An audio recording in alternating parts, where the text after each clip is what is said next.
बहुत समय पहले पहाड़ों और जंगलों के बीच बसा एक छोटा सा गांव था।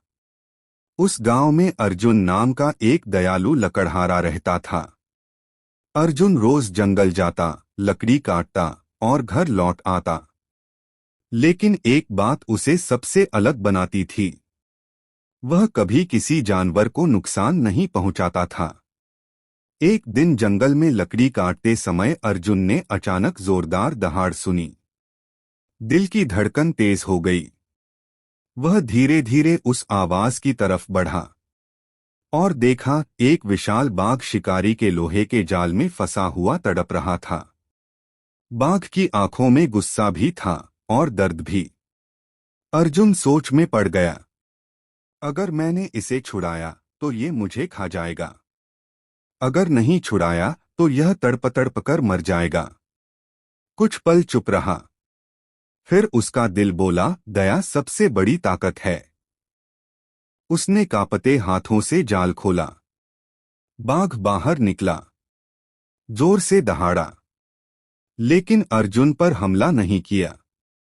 बस उसकी आंखों में गहरी नजर डाली और धीरे धीरे जंगल में गायब हो गया। दिन महीने बीत गए। अर्जुन अपने काम में लग गया। उसे लगा कि बाघ की घटना बस एक याद बनकर रह गई। एक रात जब अर्जुन गांव से लौट रहा था, कुछ डाकुओं ने उसे घेर लिया। उन्होंने उसका सामान छीन लिया और उसे पेड़ से बांध दिया। अर्जुन मदद के लिए चिल्लाता रहा, पर सुनने वाला कोई नहीं था। अचानक अंधेरे से चमकती दो आंखें दिखीं। डाकुओं ने मशाल उठाई और देखा, वही विशाल बाघ सामने खड़ा था। उसकी दहाड़ से जमीन कांप उठी।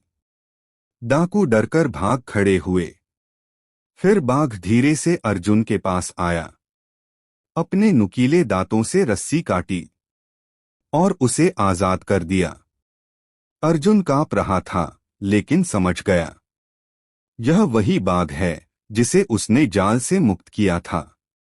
बाघ की आंखें मानो कह रही हों, तुमने मेरी जान बचाई थी, आज मैंने तुम्हारी बचा दी। इतना कहे बिना ही वह धीरे धीरे जंगल की गहराई में चला गया। बच्चों, यह कहानी हमें सिखाती है कि नेकी कभी बेकार नहीं जाती और मुश्किल समय में सच्चा साथी वही बनता है जिसकी आपने मदद की हो। ऐसे और वीडियोस देखने के लिए चैनल को सब्सक्राइब